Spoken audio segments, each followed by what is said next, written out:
According to the National Electrical Code, specifically Article 800.6, all phone lines that have the potential to carry 50 volts or more must be installed in accordance with the regulations outlined in that article. This stipulation has significant implications for low-voltage contractors involved in such installations. The key takeaway is that low-voltage contractors who install these phone lines are now expected to be licensed in a manner similar to electrical contractors. The rationale behind this requirement stems from the inherent safety considerations associated with electrical installations. The National Electrical Code is primarily a safety code, and its overarching goal is to ensure that all electrical installations, regardless of their voltage level, are conducted in a safe and compliant manner. Therefore, it becomes the responsibility of the electrical contractor to verify and ensure that all electrical installations under their purview adhere to the established safety standards. This responsibility extends to instances where low-voltage installations are performed by subcontractors or other parties. Even if the low-voltage installation was carried out by someone else, the primary electrical contractor is still accountable for ensuring that Article 800.6 is followed diligently. The inspector's warning about potential violations and subsequent repercussions is a direct consequence of this responsibility. In situations where there is uncertainty regarding the licensing status of a low-voltage contractor, it is advisable to take proactive steps to ascertain their credentials. Firstly, one can directly request proof of their license from the low-voltage contractor themselves. This is a straightforward way to gather initial evidence of their compliance with licensing requirements. Secondly, contacting the local building department is another effective method to verify the contractor's licensing status. Building departments maintain records of licensed contractors operating within their jurisdiction and can provide confirmation of their credentials.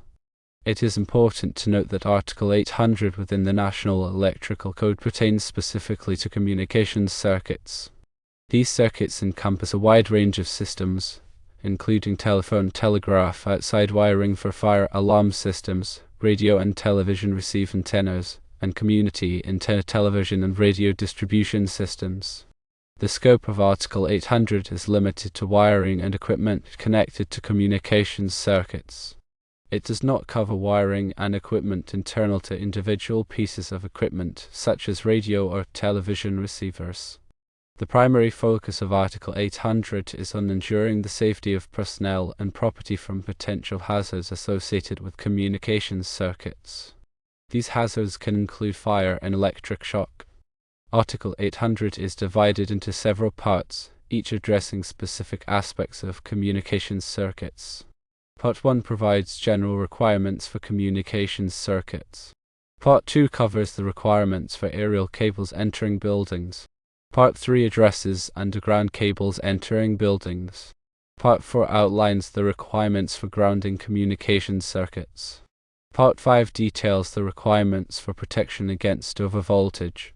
Part 6 specifies the requirements for wiring methods for communications circuits. Article 800.6, the specific section in question, focuses on the support and protection of communications wires and cables. This section mandates that communications wires and cables must be supported in a manner that prevents them from coming into contact with other wires, cables, or equipment. It also requires that communications wires and cables be protected from physical damage. In practical terms, this means that communications wires and cables should be properly secured to structural elements using appropriate fasteners. They should also be routed in a way that minimizes the risk of them being damaged by impact, abrasion, or other physical hazards. Several acceptable methods exist for supporting and protecting communications wires and cables. These methods include using cable ties, cable trays, conduits, and raceways. The choice of method will depend on the specific application and the environment in which the wires and cables are being installed. For example, in areas where there is a high risk of physical damage, such as industrial settings, it may be necessary to use conduits or raceways to provide additional protection. In other areas, such as residential settings, cable ties may be sufficient. When selecting a method for supporting and protecting communications wires and cables, it is important to consider the following factors. Firstly, the type of wire or cable being used. Different types of wires and cables have different requirements for support and protection. For example, fiber optic cables are more sensitive to bending and physical damage than copper cables. Secondly, the environment in which the wires and cables are being installed. Areas with high levels of moisture, dust, or vibration may require more robust support and protection methods. Thirdly, the applicable codes and standards. Local building codes and industry standards may specify additional requirements for supporting and protecting communications wires and cables. In addition to Article 800.6, several other sections of the National Electrical Code are relevant to communications circuits. These sections include Article 725, which covers Class 1, Class 2, and Class 3 remote control, signaling, and power limited circuits, and Article 760, which covers fire alarm systems. It is important to be familiar with all of the applicable requirements when installing communication circuits. The National Electrical Code is a comprehensive set of standards that are designed to ensure the safety of electrical installations. By following the requirements of the National Electrical Code, electrical contractors can help to prevent fires, electric shocks, and other hazards. In summary, Article 800.6 of the National Electrical Code mandates that all phone lines with the potential to carry 50 volts or more must be installed in accordance with its provisions. This requirement necessitates that low-voltage contractors involved in such installations possess licensing comparable to that of electrical contractors. The electrical contractor bears the responsibility for ensuring compliance with Article 800.6, even when low-voltage work is subcontracted. Verifying the licensing status of low-voltage contractors through direct inquiry and confirmation with the local building department is crucial. Article 800 encompasses communications circuits, emphasizing safety from fire and electric shock. It details support and protection measures for communication wires and cables, including proper fastening and protection from physical damage. Acceptable methods for support and protection encompass cable ties, cable trays, conduits, and raceways, with the choice dependent on the application and environment. Factors to consider when selecting support and protection methods include the wire/cable type, environmental conditions, and applicable code/standards. Additional relevant National Electrical Code articles include 725 and 760. Adherence to the National Electrical Code is essential for preventing fires, electric shocks, and other electrical hazards. Let's delve deeper into some specific aspects of Article 800.6 and its implications for low-voltage installations. The 50-volt threshold is a critical factor in determining whether Article 800.6 applies to a particular phone line installation. If the phone line, under normal operating conditions or potential fault scenarios, has the capability of carrying 50 volts or more, then the requirements of Article 800.6 become mandatory. This potential voltage level can arise from various factors, including the design of the phone system, the presence of multiple ringers, or the occurrence of faults in the equipment. It's important to accurately assess the potential voltage levels of phone lines before commencing any installation work to ensure compliance with the National Electrical Code. The licensing requirement for low-voltage contractors is a significant change that aims to enhance the safety and quality of low-voltage installations. By requiring low-voltage contractors to be licensed in a manner similar to electrical contractors, it ensures that they possess the necessary knowledge, skills, and experience to perform these installations safely and effectively. The licensing process typically involves passing an examination, completing apprenticeship hours, and demonstrating competency in electrical installation practices. This rigorous process helps to weed out unqualified individuals and ensures that only competent professionals are entrusted with performing low-voltage work. The responsibility of the electrical contractor to ensure compliance with Article 800.6, even when low-voltage work is subcontracted, is a crucial aspect of the National Electrical Code. The electrical contractor is ultimately responsible for the safety of the entire electrical installation, including any low-voltage components. This responsibility cannot be delegated or transferred to subcontractors. The electrical contractor must take proactive steps to verify that all low-voltage work is performed in accordance with the National Electrical Code and that all applicable safety standards are met. This may involve reviewing the subcontractor's qualifications, inspecting their work, and providing them with necessary training and guidance. The verification of the licensing status of low-voltage contractors is an essential step in ensuring compliance with the National Electrical Code. As mentioned earlier, this can be accomplished by directly requesting proof of their license and by contacting the local building department. It is also advisable to check the validity of the license and to ensure that it is appropriate for the type of work being performed. For example, some licenses may be limited to specific types of low-voltage installations, such as security systems or data networks. It's important to verify that the contractor's license covers the specific type of phone line installation being performed. The consequences of non-compliance with Article 800.6 can be significant. As the inspector pointed out, violations of the National Electrical Code can result in fines, penalties, and even legal action. In addition, non-compliant installations can pose a serious safety hazard to occupants and property. Fires, electric shocks, and equipment damage can all result from faulty or improperly installed low-voltage systems. Therefore, it is imperative to prioritize compliance with the National Electrical Code and to ensure that all electrical installations are performed safely and correctly. Let's now consider some practical examples of how Article 800.6 might apply in real-world scenarios. In a residential setting, a homeowner might install a new phone system that includes multiple ringers.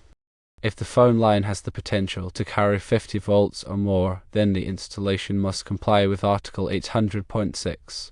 This would mean that the low-voltage contractor performing the installation must be properly licensed and that the wiring and cabling must be supported and protected in accordance with the National Electrical Code. In a commercial building, a business might install a new phone system that is integrated with other communication systems such as data networks and security systems. In this case, Article 800.6 would apply to the phone lines, and other National Electrical Code articles such as Article 725 and Article 760 might also be relevant to the other communication systems. The electrical contractor would be responsible for ensuring that all of these systems are installed in accordance with the National Electrical Code and that all applicable safety standards are met. In an industrial facility, a manufacturing plant might install a phone system that is used for critical communication and control functions. In this type of environment, the phone system might be subject to harsh environmental conditions such as high temperatures, humidity, and vibration. In this case, Article 800.6 would apply, and the wiring and cabling would need to be supported and protected in a way that can withstand these harsh conditions. It's also important to note that the National Electrical Code is not the only standard that may be relevant to low-voltage installations. Other standards, such as those developed by the Telecommunications Industry Association and the Electronic Industries Alliance TIA/EIA, may also apply. These standards provide guidance on specific aspects of low-voltage cabling and connectivity, such as cable performance, connector types, and installation practices. It's important to be familiar with all of the applicable standards when performing low-voltage installations. To further clarify the requirements of Article 800.6, let's examine some specific examples of compliant and non-compliant installations. A compliant installation might involve the use of cable ties to secure phone lines to a wall or ceiling. The cable ties would be properly spaced to provide adequate support and would be made of a material that is suitable for the environment. The phone lines would also be routed in a way that minimizes the risk of physical damage. A non-compliant installation might involve the use of staples to secure phone lines to a wall or ceiling. Staples can damage the insulation of the wires and can create a fire hazard. The phone lines might also be routed in a way that exposes them to physical damage, such as being run across the floor or being draped over sharp edges. Another compliant installation might involve the use of conduit to protect phone lines from physical damage. The conduit would be properly sized to accommodate the wires and would be securely fastened to the wall or ceiling. The wires would be pulled through the conduit using appropriate tools and techniques to avoid damaging the insulation. Another non-compliant installation might involve the use of exposed wiring to connect phone lines. Exposed wiring is vulnerable to physical damage and can create a shock hazard. The wiring might also be improperly spliced or terminated, which can lead to electrical problems and safety hazards. In addition to the technical requirements of Article 800.6, there are also some administrative requirements that must be followed. These requirements typically involve obtaining permits, submitting plans, and undergoing inspections. The specific requirements will vary depending on the local jurisdiction. It's important to check with the local building department to determine what requirements apply to a particular installation. Obtaining the necessary permits is a crucial step in ensuring compliance with the National Electrical Code. Permits provide the building department with an opportunity to review the plans for the installation and to ensure that they meet all applicable code requirements. Permits also allow the building department to inspect the installation after it is completed to verify that it was performed in accordance with the approved plans. Submitting plans is another important step in the permitting process. The plan should show the layout of the phone lines, the location of all equipment, and the details of the wiring and cabling. The plan should be prepared by a qualified professional, such as a licensed electrical engineer or a certified low-voltage technician. Undergoing inspections is the final step in the permitting process. The inspector will examine the installation to verify that it was performed in accordance with the approved plans and that it meets all applicable code requirements. If the installation passes inspection, the inspector will issue a certificate of occupancy which allows the building to be used. If the installation fails inspection, the inspector will provide a list of corrections that must be made before a certificate of occupancy can be issued. Finally, it's important to stay up to date on the latest revisions to the National Electrical Code. The National Electrical Code is updated every 3 years, and the latest revisions may include changes that affect low-voltage installations. By staying informed about the latest code changes, electrical contractors can ensure that their installations are always in compliance with the current requirements. Staying up to date on the National Electrical Code can be accomplished in several ways. One way is to subscribe to professional organizations such as the National Fire Protection Association (NFPA), which publishes the National Electrical Code. Another way is to attend training courses and seminars in the National Electrical Code. These courses and seminars are typically offered by professional organizations, trade schools, and community colleges. A third way to stay up to date on the National Electrical Code is to read industry publications and websites. These publications and websites often provide summaries of the latest code changes and offer guidance on how to comply with the new requirements. In conclusion, Article 800.6 of the National Electrical Code is a critical requirement that applies to phone lines with the potential to carry 50 volts or more. This requirement necessitates that low-voltage contractors involved in such installations possess licensing comparable to that of electrical contractors. The electrical contractor bears the responsibility for ensuring compliance with Article 800.6, even when low-voltage work is subcontracted.